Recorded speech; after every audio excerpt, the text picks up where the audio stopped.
no sé si ven, epidemias por ergotismo, o también se llamó Fuego de San Antonio. ¿Qué es lo que observan en estas imágenes? A ver, vean, por favor.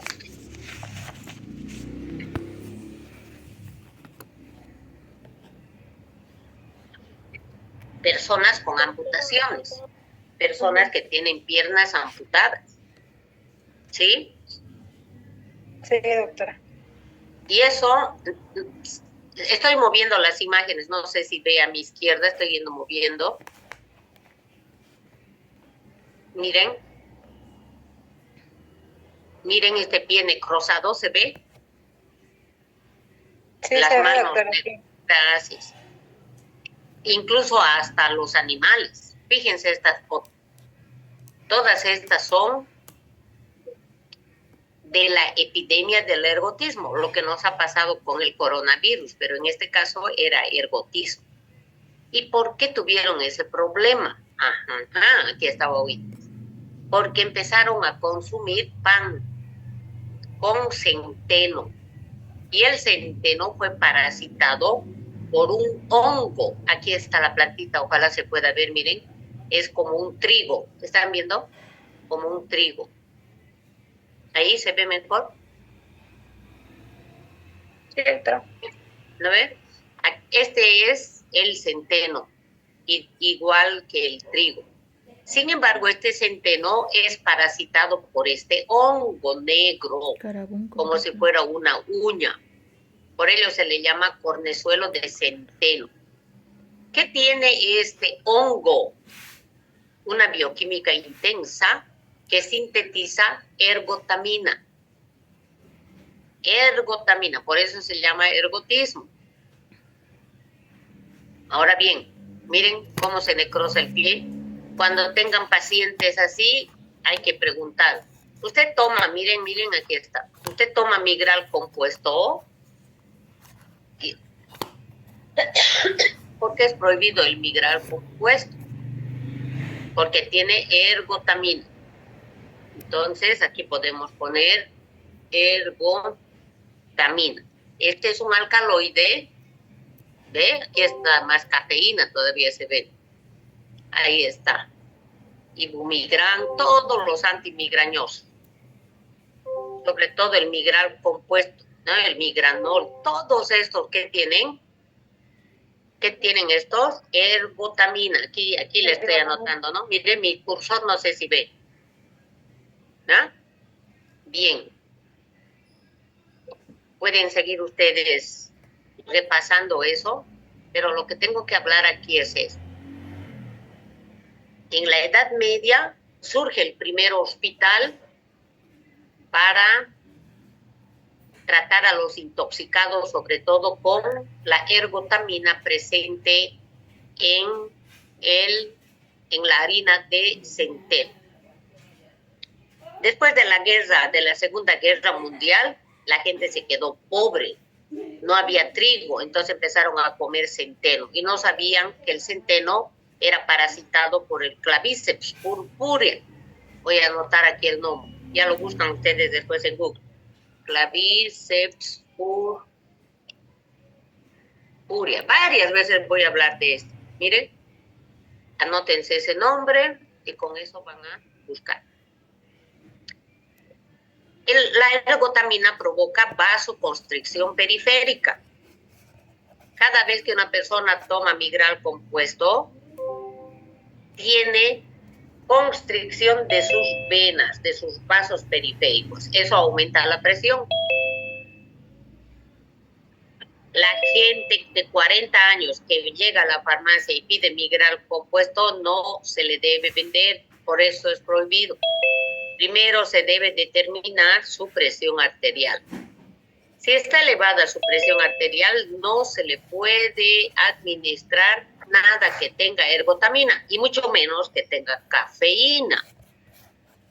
A la larga, ¿qué vamos a tener? Aumento de la presión arterial y los vasos periféricos se van a cerrar y puede quedar con gangrena y hay que amputarla a la persona. No se vayan a olvidar. Bien.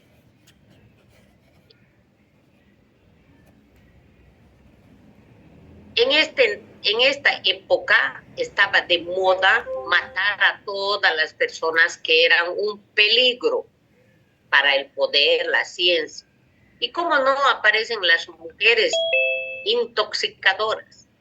Entre ellas sobresale este nombre, Madame Tofana. Yo les pido que lean en el internet, les va a gustar estas historias. Lucrecia Borgia, que era hija de un papa. Madame Lucrecia. Ahí se inventaron, miren este anillo hueco, en las películas han visto. Las personas tienen un anillo con una tapita, destapan y le ponen a la bebida de la persona que se quiere matar, ¿no? Catalina. Ella vendía venenos para aquellas señoras que se quejaban del marido. Y ella usaba el agua de tofana.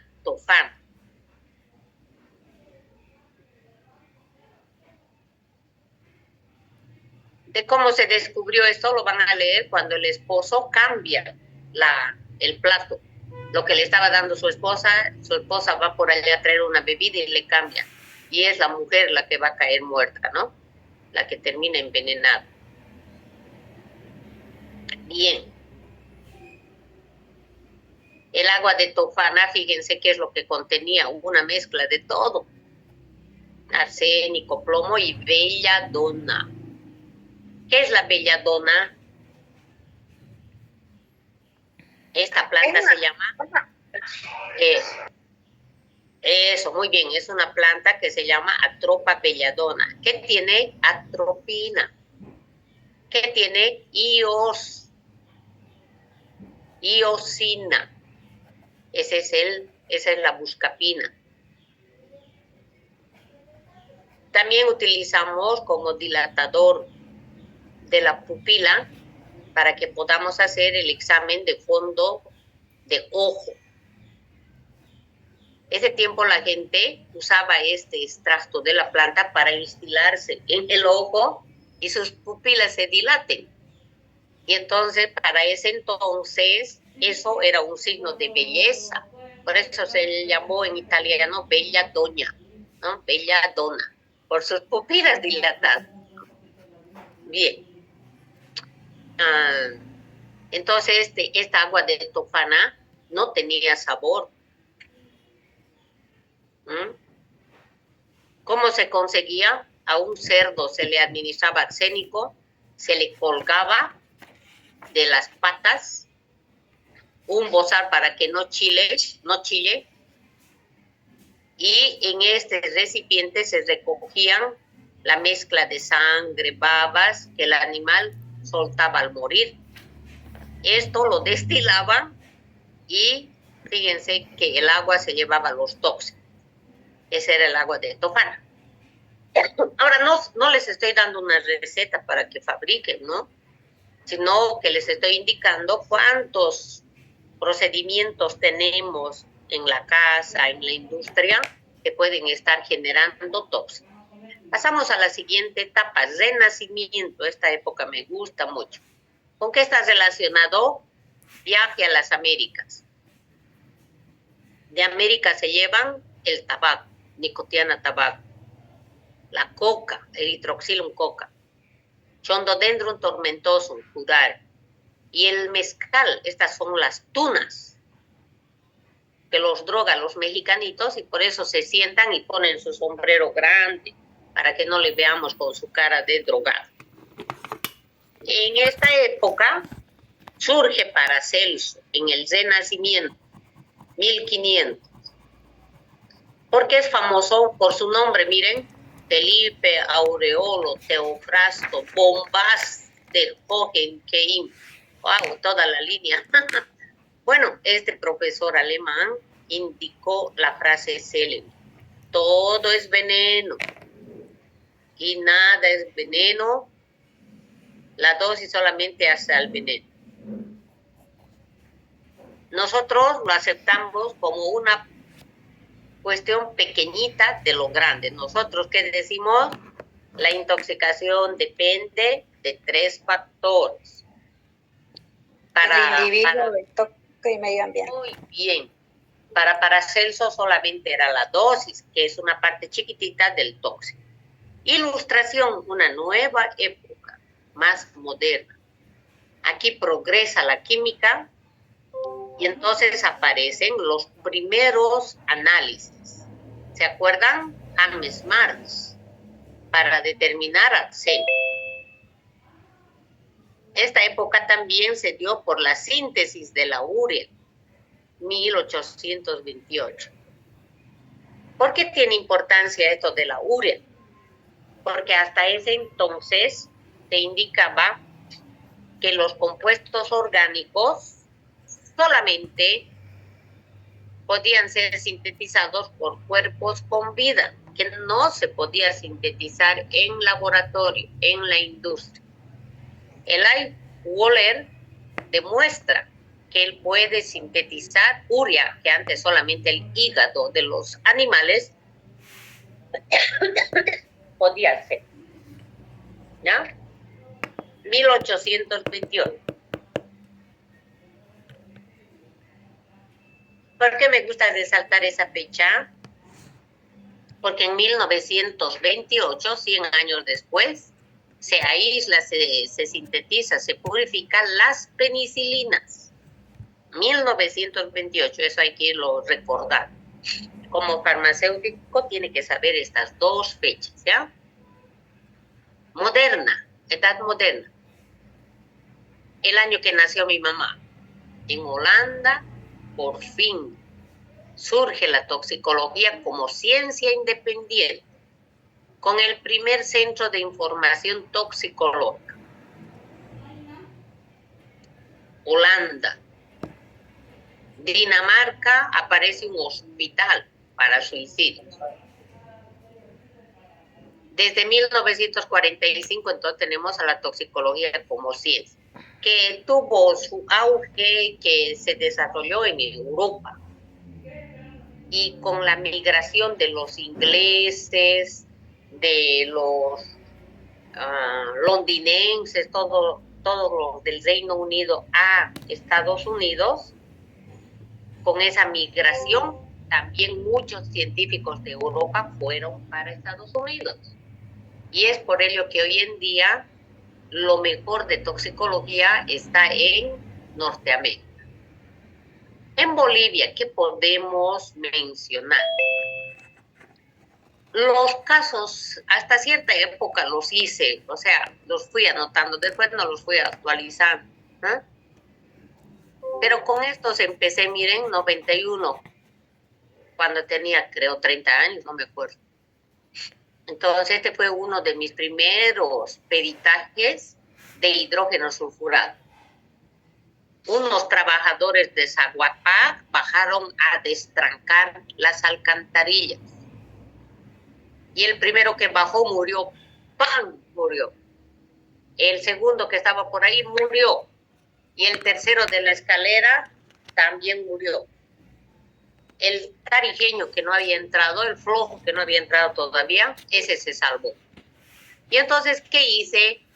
Tomé sangre de los cadáveres y lo puse en un recipiente, lo calenté y arriba puse un papel impregnado, o un papel impregnado en acetato. Vamos a hacer eso en la práctica.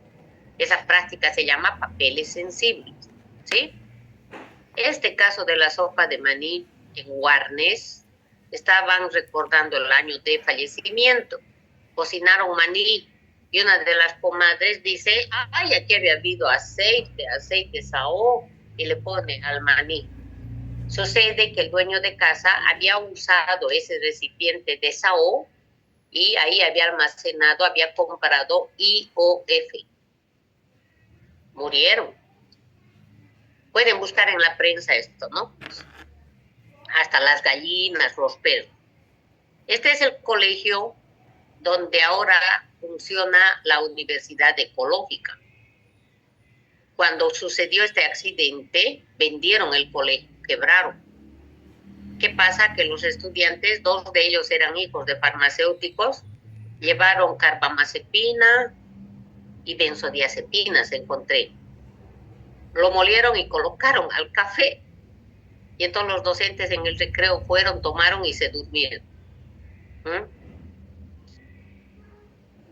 La Paz. Este caso fue muy doloroso. Una chica que empezó a trabajar en el aeropuerto y le daban un líquido para lavar los vidrios. Muy lindo el líquido. Entonces ella empezó a robarse pequeños volúmenes y cada que iba a almorzar a la casa de su primo que estaba en el alto, ella vivía abajo. Cada día iba y en una galonera iba guardando, para algo le iba a servir, cada día. Un fin de semana sus primos tienen fiesta, se acaba la bebida alcohólica y alguien dice vamos a comprar. Y el otro encuentra la galonera debajo la lavandería, huele y dice, oh, pero si aquí hay alcohol, es Ingani. Le pusieron chuki, ¿cómo es? Chuki, el suco, para que tenga sabor, bebieron y murieron. ¿Ah? Mucho cuidado, mucho cuidado.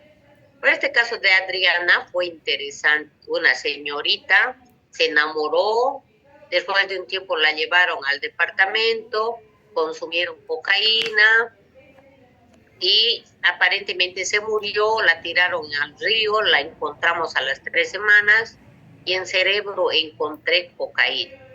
Pero lo más interesante que aquí pude hacer el signo del diente rosado para determinar que la chica estaba viva, la botaron al río. ¿No? Ahí me acuerdo de este azafato, un gigantesco en la mesa de autopsia. Nuestras mesitas eran así y él medía el doble, colgando su cabeza, sus pies. También consumió cocaína, exceso. Este fenómeno de las pildoritas hasta ahora lo tenemos. Por ello que en la farmacia no podemos vender benzodiazepinas ni barbitúrico, tampoco carisoprodol, porque la gente que sabe un poquito los pildorean a sus víctimas. ¿No? Los cleferos, hice varios trabajos de investigación con ellos, es otro de los problemas que tenemos, y las personas que están habituadas a las benzodiazepinas, hay que anotarse aquí unas 10, lorazepam, temazepam, bromazepam, midazolam, clordiazepóxido, hay que poner 10. Y drogas anorexígenas, aquellas que te quitan la sensación de hambre, no tienes hambre. Sobre todo los estimulantes, ¿no? Cocaína, cafeína, sibutramina, las aminas, sobre todo, son las que te quitan el hambre. No puede consumir ninguna de ustedes eso. Solamente tiene que cerrar la boca, nada más, y comer menos. ¿No? Drogas de diseño, guaguitas, estas que son, su nombre lo indica, ¿no? Se le añade un metilo en la posición 8, a ver qué acción. Otro experimento, el metilo en el carbono 6. Y entonces ahí surgen diferentes drogas. Las drogas del amor, aquí surge el éxtasis, la píldora de Eva, el comprimido de Adán, cambian, por eso se llaman de diseño. Casi siempre los responsables de este acto delictivo son farmacéuticos jubilados. Claro, porque saben de esto. Pueden buscar en su información en los países del extranjero. Se encontró una fábrica de drogas de éxtasis. El responsable, el farmacéutico jubilado. Y ahí, ¿no? Efectos negativos del sildenafil son cardiotóxicos. Hemos tenido también varios casos, he atendido varios casos de muertes de abuelos o no tan abuelos que tenían fallo cardíaco y consumieron estos medicamentos.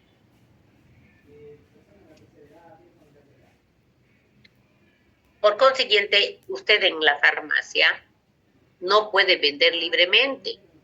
Tiene que ser siempre con receta médica. No, por lo menos para que la conciencia quede tranquila, señor. No tiene cardiopatía, ¿verdad? Porque esto puede ser peligroso. No nos debemos olvidar estos tipos de intoxicaciones: alcohol, tabaco, café. No debemos olvidar. Es de lo más frecuente. Estas son las llamadas drogas legales. Los medicamentos son drogas legales. El clocidol, guaguitas, es el dextropropoxifeno. Más deben ustedes memorizar ese nombre, dextropropoxifeno. Hoy en día la gente está más habituada a su primo hermano, el tramadol. Es de la misma familia. Este es el caso de Carla Lorena, a la que estaban operando para extraerle las amígdalas. Va a revisar, por favor, va a poner en el internet. Y quedó como un vegetal varios años. Todo esto porque no pienso, sino que ese fue mi peritaje, porque no se aseguraron de que haya un volumen de oxígeno mayor a 100. Aquí, que en este caso que hubo, menor.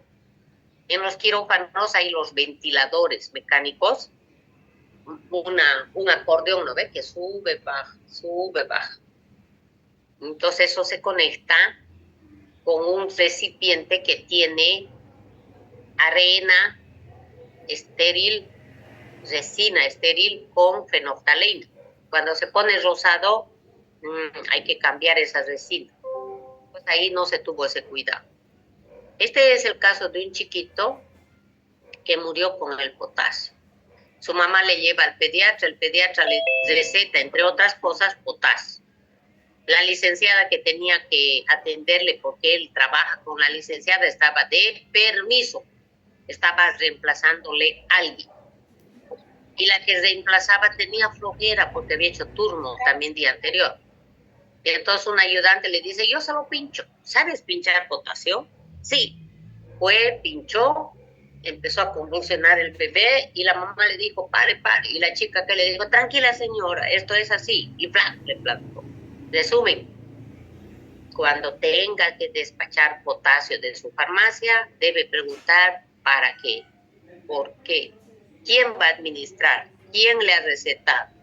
Recuerde que usted no es vendedor, usted es el experto en medicamentos.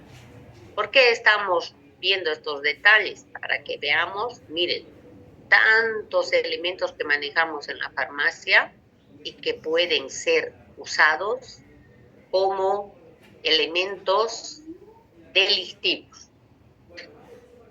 Los biopolímeros que la gente se administra en los labios, en los senos, en los glúteos, también hemos atendido, ¿no? Esta chica ahora tiene mejor, un spa mejor, entró a la cárcel unos 5 años, salió y con más ganas. En Petrobras atendimos las intoxicaciones con mercurio. La gente que fue a limpiar los depósitos, entraron a los depósitos, se sintieron mal. Y uno de ellos salió y habló con el médico de planta y le dijo, nos sentimos mal. ¿Qué respondió el médico? No hay problema, entren, sigan nomás. También murieron, ¿no? Yo por ello les he indicado que las puertas del laboratorio de toxicología nunca deben estar cerradas. ¿Por qué? Porque cuando te sientes mal, empiezas a toser, a lagrimear o tienes alguna molestia, debes salir. ¿Qué es lo que aquí el médico debía haber dicho? Perfecto, por favor salga. Y volvemos a entrar de 1, de 2, a ver quiénes. Hoy en día tenemos una asociación de estos damnificados. Es que el petróleo tiene mercurio en su composición como contaminante. Algo que nos preocupa mucho es el plomo en trabajadores y en niños. porque los papás funden, recogen de la basura, ¿no ve? Reciclan metales, plomo, aluminio, cobre. Y en su cuarto funden y forman queso. De eso viven, de eso viven. Los estimulantes que se acompañan con las hojas de coca. Ahí está la cafeína, la taurina, la hierba mate. Este es el gran problema de la actualidad. Bien, entonces hemos visto la evolución a través de la historia. En Bolivia, todos los, no todos, varios de los casos más aparatosos que atendí, hay que actualizar esta lista. Y por otra parte, la evolución en la detección, en los análisis. Aquí debemos de destacar uno. Usaban animales para testear un alimento. A mí me invitan a una fiesta y tengo que llevar a mi perro. Me dan un plato de comida y primero le doy a él, a ver, y le miro. Si no cae muerto, perfecto, recién comido.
Bien. ¿Dónde están las cámaras? Muy bien. Daniela, Michelle, Ruth están muy bien con su cámara. Fanny, Leslie y Marvin, muy bien. Ya vamos. A ver, ¿qué tengo acá? Entonces, estamos viendo cómo fue evolucionando el análisis, la detección de los tóxicos. Primero se llevaba animales, luego esclavos o empleados. A ver, come. Luego placas brillantes. Si estaban oscuros, había metales. En las películas vemos, ¿no?, que los platos los van frotando. Claro, tiene que estar brillante porque si hay un metal, la plata se reduce y se pone de color negro. Sí, también ha servido el saber oler el color de los alimentos.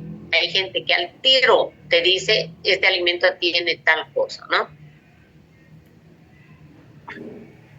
Fue avanzando el análisis en toxicología y entonces pasamos por una etapa. Se extraía fluidos del cadáver y se inyectaba a un animal reactivo. Por ejemplo, cuando el cadáver tenía morfina y se administraba a la rata moría con la cola en S. De esa manera se sabía. O el batracio con estrinina se estiraba, manos y patas. Entonces se calificaba positivo para esto, positivo. Pero Eso no era tan exacto, por ello que más adelante se tienen métodos no instrumentales y los instrumentales. En los no instrumentales, las de coloración. El tóxico más reactivo da azul, pero unos dicen es celeste, el otro dice verde esmeralda. Claro, porque no vemos lo mismo. Por ello se ha trabajado con los instrumentales. Aquí ya no hay, me parece, verde, verde azulado, azul marino, no. Entonces, esa puerta, aquí tenemos los instrumentales, las cromatografías y la espectrometría de masa, que es lo que estamos viendo. Ahora sí, entramos en este capítulo tan bonito, que es la toxicocinética. Esta es una especialidad de la toxicología que estudia, miren, Dame la mitad. los cambios que experimenta el tóxico en el cuerpo humano durante estas etapas, absorción y todo lo demás de memoria. No voy a leer en vano, ¿no ve? Hay que memorizar. Bien. Aquí, ¿qué es lo que he tratado de resaltar? Importante, los tóxicos, cuando ingresan en nuestro cuerpo, no todos, por eso dice aquí la mayoría, fíjense, no dice todos, experimentan cambios. Y eso es conocido como toxicocinética. ¿Para qué necesitan cambios? Para tener un mecanismo de acción tóxica, un modus operandi. Y entonces esto va a provocar efectos. Y eso se denomina toxicodinamia. ¿Ah? Entonces, una cosa es toxicocinética, le sigue mecanismo de acción tóxica y al final toxicodinamia. ¿Ya? Ahora, son 3 etapas que hay que diferenciar, pero atención, nunca están separadas. Más bien, una está dentro de la otra, Al mismo tiempo puede llevarse a cabo toxicocinética, mecanismo de acción y toxicodinamia. Bien, la toxicocinética entonces, ¿qué es? Todo lo que sufre el tóxico, pero no lo va a poner así. En el examen va a poner todo esto que está aquí. ¿Qué es toxicocinética? Especialidad de la toxicología que estudia todos los cambios que experimenta el tóxico desde lo que es administrado, absorbido, distribuido, metabolizado y eliminado del cuerpo humano. Pero para la memoria, ¿qué es toxicocinética? Todo lo que sufre el tóxico, todo lo que mi cuerpo le hace al tóxico.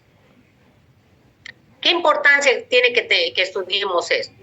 1, para poder tratar las intoxicaciones.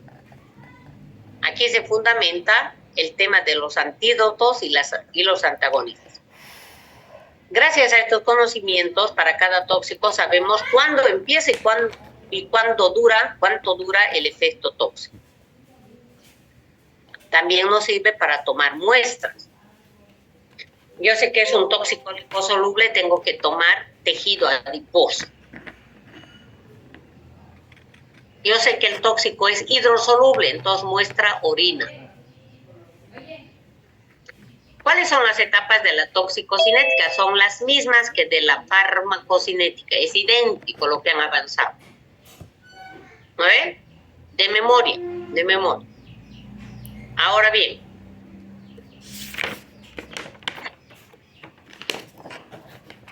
en esta gráfica de Rossmann, de Classen, ¿qué vemos? En amarillo, las vías de administración, las vías de ingreso a la heladera. Esto es la boca, vías respiratorias, dérmica, y estas faltó colocarlas de amarillo o de otro color. ¿Por qué no están coloreadas? Porque no necesitan traumatizar. Se hace un corte del tamaño de la aguja, sí. A esto se llama invasivas, las vías invasivas. Y las amarillas son vías no invasivas. Muy bien, todo eso que es administración. Cuando por todas estas vías llegan a la sangre se llama absorción. Y de la sangre, cuando van al hígado y vuelven del hígado por la bilis o directamente, ¿a qué va el hígado? Para biotransformarse o metabolizarse. ¿Y cuál era la última etapa? Eliminación. ¿Por dónde se puede eliminar? Por la orina, por las heces, por el aire, o se puede almacenar en el hueso o en el tejido graso. Esta es la explicación teórica de ese gráfico. Tienen que leerlo con atención. La primera vía es de exposición.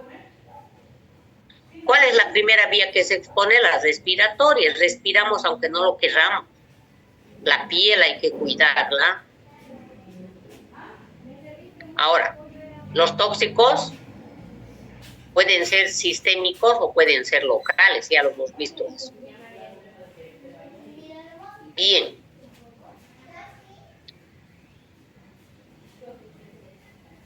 En el cuerpo tenemos tenemos muchísimos compartimientos, habitaciones, muchísimas. Pero no tenemos capacidad mental para idear, para diseñar una ecuación que nos permita averiguar la concentración de los fármacos, de los tóxicos en cada compartimiento. Por ello, porque no somos tan inteligentes todavía, aceptamos que el cuerpo tiene dos compartimientos. Uno, que es la central, que está aquí. Esto es para farmacología también, ya he aprendido esto. La central y la periférica. ¿Cuál es la central? Aquí está, de memoria. Sangre, hígado, corazón, cerebro y riñón. Y el periférico, aquí está, uno es el central y el otro el periférico. El periférico, ¿cuáles son? Los que no tienen tanta sangre. Entre ellos va a estar la piel, los músculos, los huesos. Quiero que observen algo.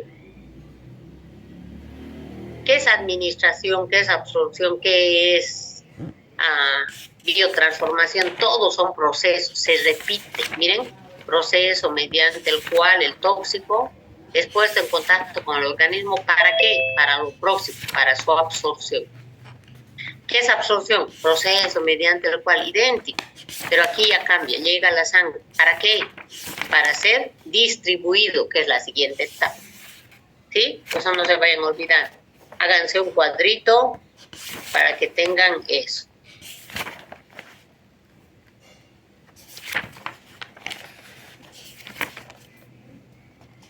Aquí está, distribución, miren. Proceso mediante el cual el tóxico que está en la sangre se reparte. ¿Para qué? Para su metabolismo. Para su metabolismo. Volvamos atrás.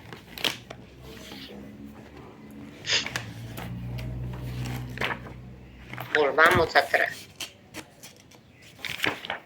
¿Qué es administración? Proceso mediante el cual va a ingresar al cuerpo. ¿Qué es absorción? Que llegue a la sangre. Ahora, vamos a ver. ¿Por dónde se puede absorber el tóxico? Vía respiratoria. Es el principal medio a través del cual puede ingresar a la sangre. Entonces, ¿qué tipo de tóxicos ingresan? Gaseosos,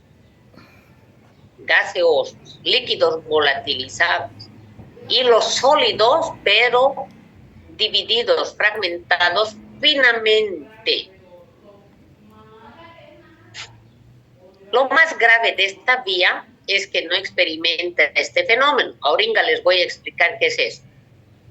La vía respiratoria es peligrosa, malísima para todos los tóxicos gaseosos y líquidos volatilizables y polvo finito. El polvo finito es el que más miedo debe darme que el polvo áspero, grosero. Pero además, todo lo que ingresa por esta vía no experimenta el fenómeno de primer paso. Segundo, ¿qué era el primero? Vía respiratoria. Segundo, vía digestiva. Cuando ingresa por la boca, hay absorción debajo de la lengua, por eso usamos medicamentos sublinguales en la mucosa gástrica y en la intestinal. ¿A través de qué fenómenos? Entonces aquí tenemos, miren, a través, ¿cómo es que llega a la sangre? Absorción pasiva. ¿Cuándo? Cuando el tóxico es un ion, sodio, potasio, cloruro. Y entonces, los tóxicos de pH ácido débil, como los barbitúricos, las aspirinas, los salicilatos, se absorben en la mucosa gástrica por el efecto del ion común. Eso, por favor, de memoria, ¿ven? ¿Dónde se absorben los tóxicos de pH ácido débil?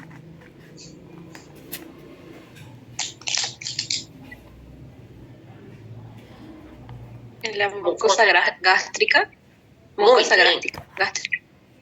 ¿Y los de pH básico débil? Mucosa intestinal. Pregunta de examen.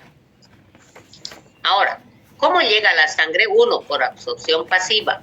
2, por transporte activo. Entonces aquí hay tóxicos como la glucosa, o no es tóxico, se absorbe por este mecanismo. Pinocitosis, cuando el tóxico es líquido. Lavandina, ácido clorhídrico. ¿Ah? Otra vía por donde se puede absorber la piel. Esto es para los disolventes orgánicos. La gasolina, los alcoholes,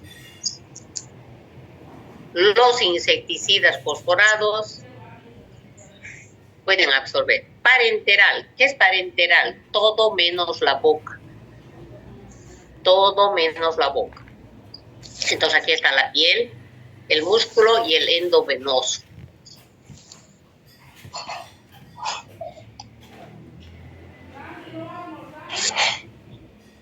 Cierren sus micrófonos, por favor.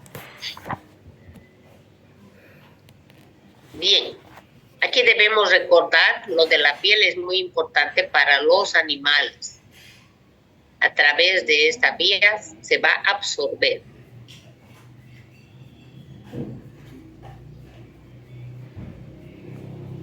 Vía parenteral por vía endovenosa como la heroína, la cocaína.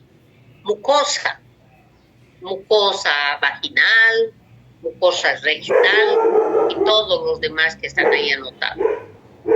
En los párpados, la atropina de la tropa belladona. Mucosa nasal, sulfato de cocaína.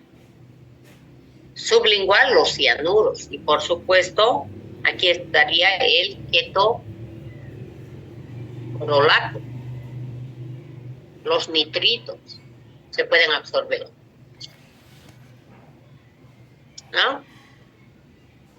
Metoclopramida por vía mucosa rectal. En este gráfico que debemos ver en el examen, explique este gráfico. ¿Cuál es la explicación? Según este gráfico,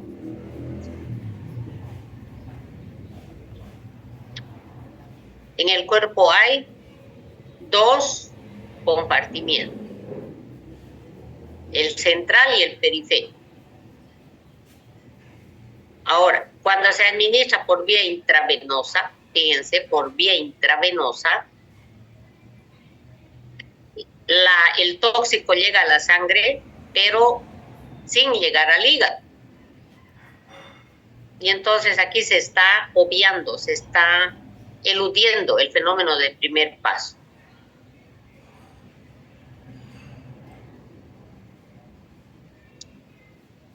Cuando es sublingual, fíjense, cuando es sublingual, la línea punteada no se va a este lado, se va a este lado, directamente a los tejidos. ¿Se nota la diferencia? Otra vez, cuando es sublingual, la línea punteada. Entonces la sublingual no va al hígado, sino que se va a los tejidos. No experimenta el fenómeno del primer paso. Pero cuando es por la boca normal, yo trago y va a ir por el hígado. Eso es lo que hay que observar.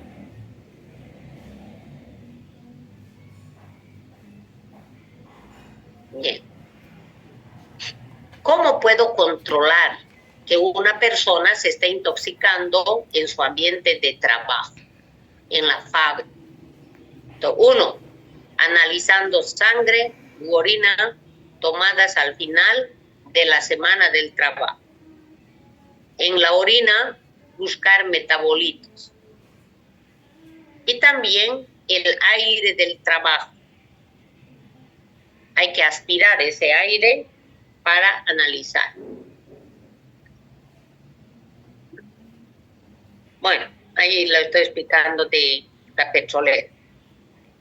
¿Qué es biodisponibilidad? Usted sabe esto. Es la parte, es la proporción de la dosis que se administró del tóxico, del medicamento. Es la partecita de lo administrado que llega a la biofase. Por eso se llama biodisponibilidad. De los 500 miligramos de amoxicilina que tomamos, ¿cuánto llegará a las amígdalas? 100. Por eso se indica es la porción. Unas cuantas se quedan en el aparato digestivo, otras pasan por el hígado y son destruidas y recién una partecita va a llegar a la biofase. A la biofase. Bien, eso es biodisponibilidad. Entonces, todos los tóxicos, afortunadamente, de la gran dosis que se le administra, solamente una fracción puede llegar a la biofase. Y miren qué interesante, este es el caso, ve que no lo he anotado ahí en esa lista. Esta era una niña cuyos padres se divorciaron. La madrastra les regaló chocolates y en su interior puso mercurio. Esto es en Bolivia, esto es en Santa Cruz, no es ciencia ficción. Y entonces la niña que agarró un chocolate, le gustó, quería probar el otro, entonces comió de cada chocolate un bocado, la mitad, un cuarto, que tenía dentro mercurio. Ahora ese mercurio cubrió como una capa, como un film, la mucosa intestinal, precipitó a las proteínas y entonces más mercurio no pudo entrar a la sangre, no se pudo absorber y entonces salió por el ano. Gracias a esto la niña se salvó.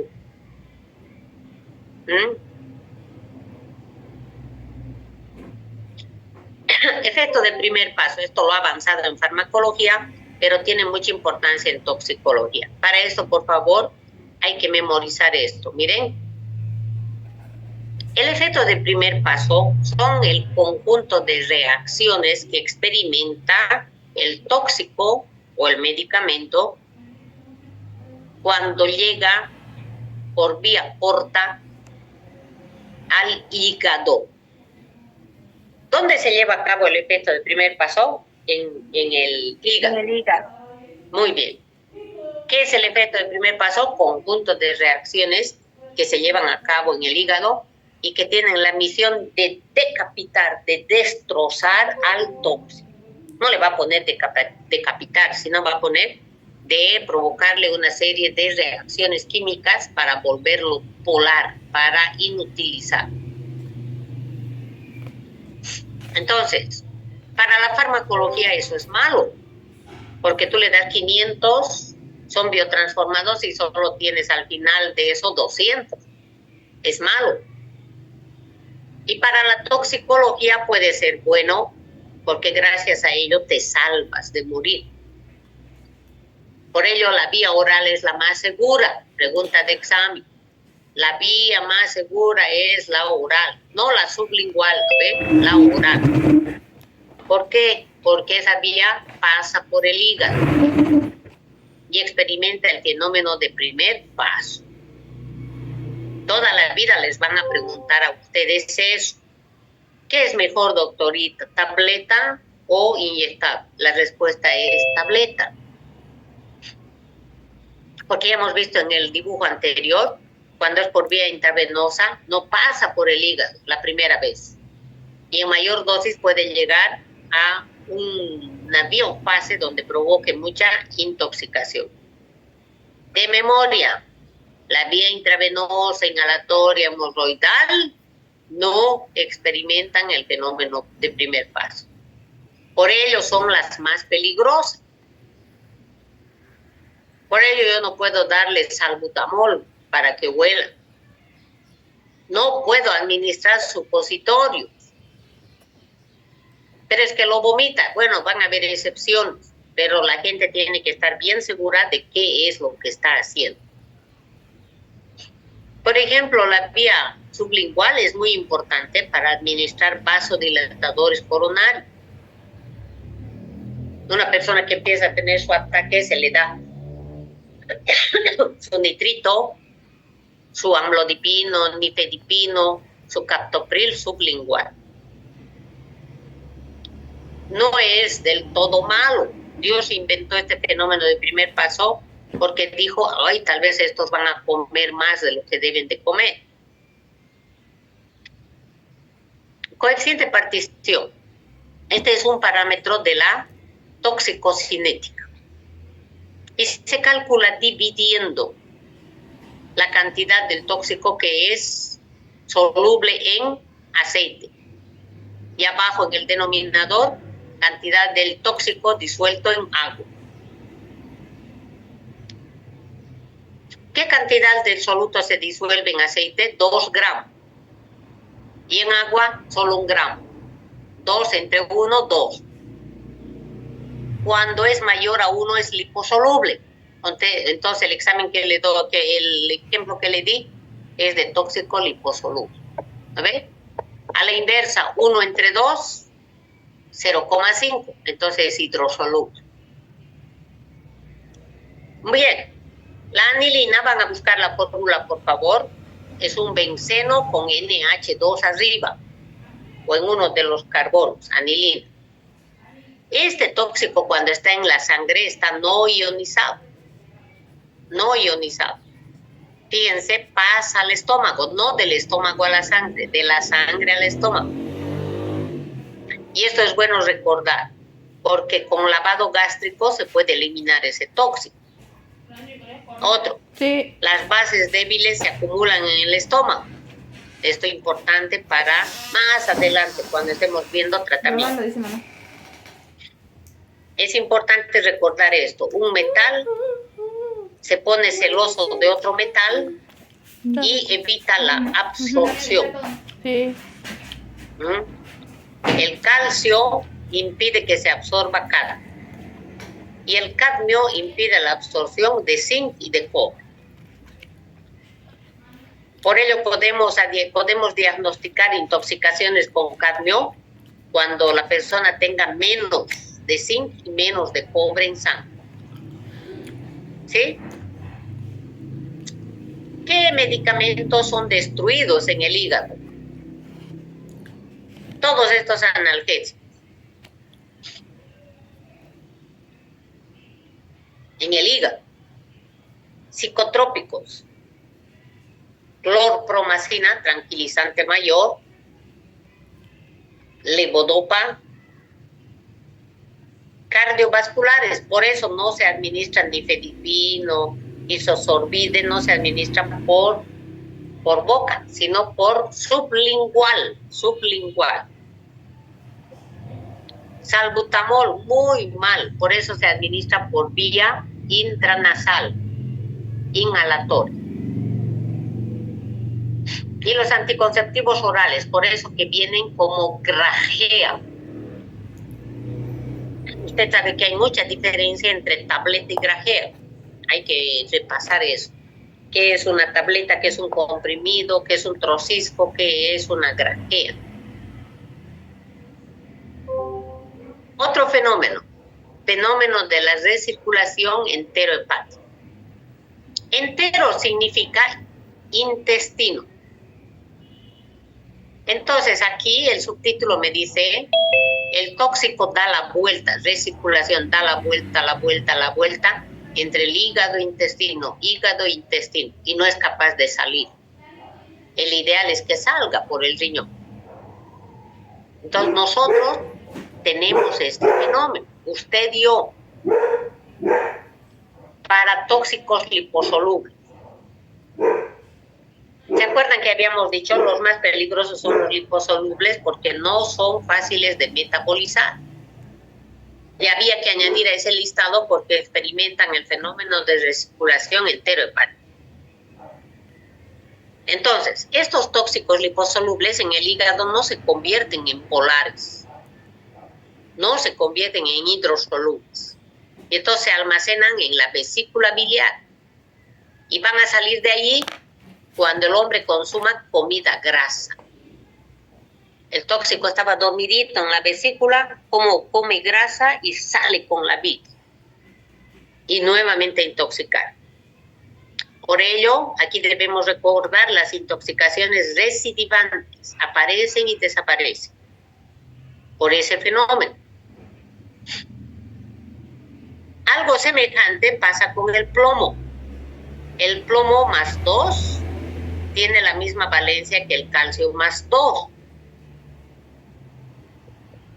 Y entonces el huesito, cuando ve plomo, que dice, ay, por aquí ven, cabezón de más 2, pero era el plomo, no era calcio.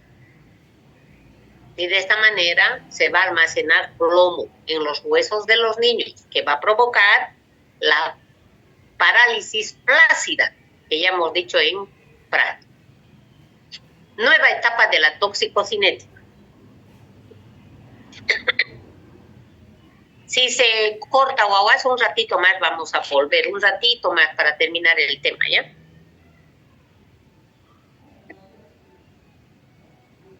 Aunque mi garganta ya está chillando. Vamos a ver si acaso. Esta es una nueva etapa después de la absorción. Proceso mediante el tóxico que está en la sangre se reparte. Va circulando en la sangre y el páncreas le dice, a mí, ese tóxico, el vaso, a mí. Esto le denominó Mateo Orfila y hemos avanzado la especificidad tisular. Bien. El tóxico que está en la sangre se une a las proteínas. Los medicamentos que están en la sangre se unen a la albúmina y a las globulinas alfa. ¿Qué tóxicos se ligan con la albúmina? Los de pH ácido débil, ácidos. Y los básicos a las alfa globulinas. De memoria. La sangre cada minuto da la vuelta completamente en nuestro cuerpo. Así está calculado. En un minuto da la vuelta, en otro minuto da otro. Bien. El tóxico que está en la sangre se liga a la albúmina o a la globulina, pero en diferente proporción. Hay tóxicos que se unen con la albúmina en 90%, otro tóxico 80%, otro 60%, otro 30%, otro 20%. Depende de cada sustancia. Entonces, cuando el tóxico está en la sangre, se encuentra, como el medicamento también, hay una fracción libre y otra fracción conjugada a la proteína, 2 fracciones. ¿Cuál es la más peligrosa? ¿Cuál es la más activa desde el punto de vista farmacológico? La libre, esa es la tóxica. Los tóxicos liposolubles se unen a la albúmina o a la globulina. No, no, no. A las lipoproteínas. Lipoproteínas. Cuando una persona tiene un pH menor a 7,35, está en acidosis. Entonces, en acidosis, el fenobarbital va a estar como no ionizado. No ionizado. Y por lo tanto, el fenobarbital va a encontrarse en los tejidos. Más va a haber en tejidos que en la sangre. Pero cuando el pH cambie, cuando esté en alcalosis, este tóxico sale de los tejidos a la sangre y de la sangre al riñón. Se puede eliminar. Los metales pesados, sobre todo el mercurio, inorgánico, se acumula en el riñón. El arsénico en las faneras. ¿Qué son faneras? Cabello, uñas.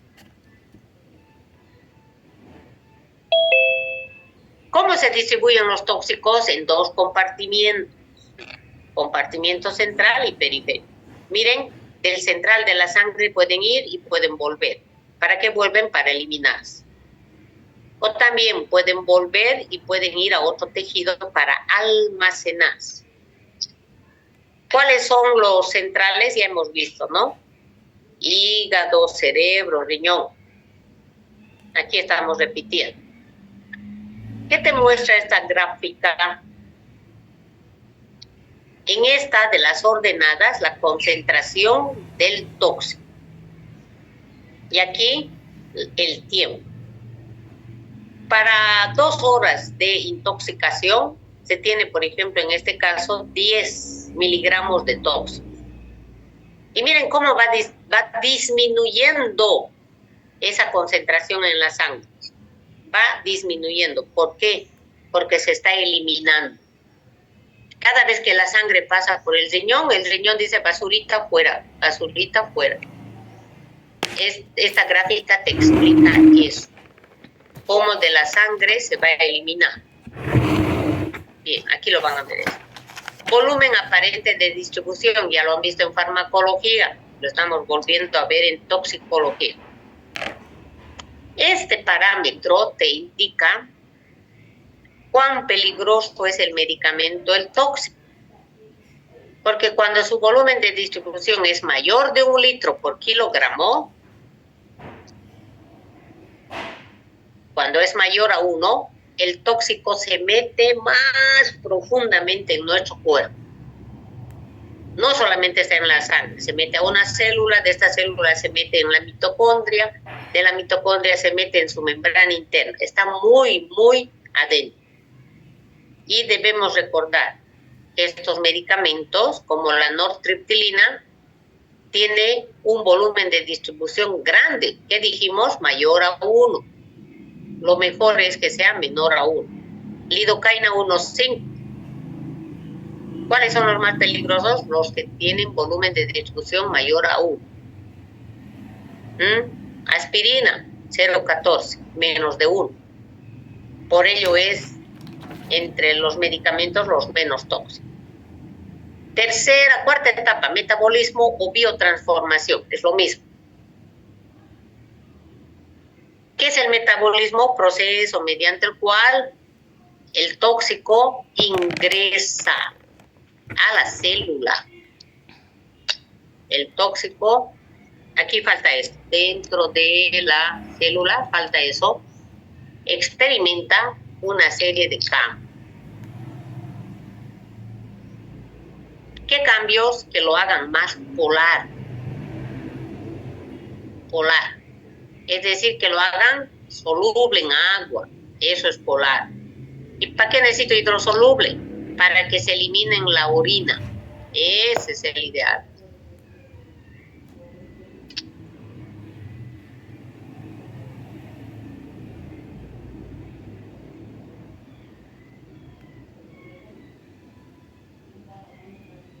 Ahora, un tóxico, un medicamento, entra por la boca, llega a la sangre, por fin al hígado. donde experimenta estas transformaciones para convertirse en hidrosoluble. Ahora, según este autor,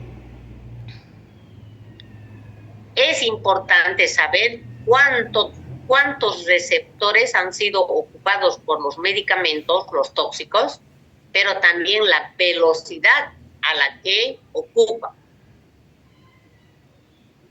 para poder establecer cuán peligroso es ese tóxico. Número de receptores y velocidad con la que lo hace. Metabolismo es sinónimo de desintoxicación, no se vaya a olvidar. No es sinónimo, perdón, la palabra es importante. Eso. Cuando un tóxico se biotransforma, su hijo puede ser más tóxico, miren, más tóxico. O puede ser menos tóxico. O puede seguir lo mismo, compuesto primitivo libre. O puede seguir lo mismo, pero ligado a las proteínas. Eso no hay que olvidar. Entonces, un tóxico sometido a metabolismo puede seguir lo mismo, libre o casado.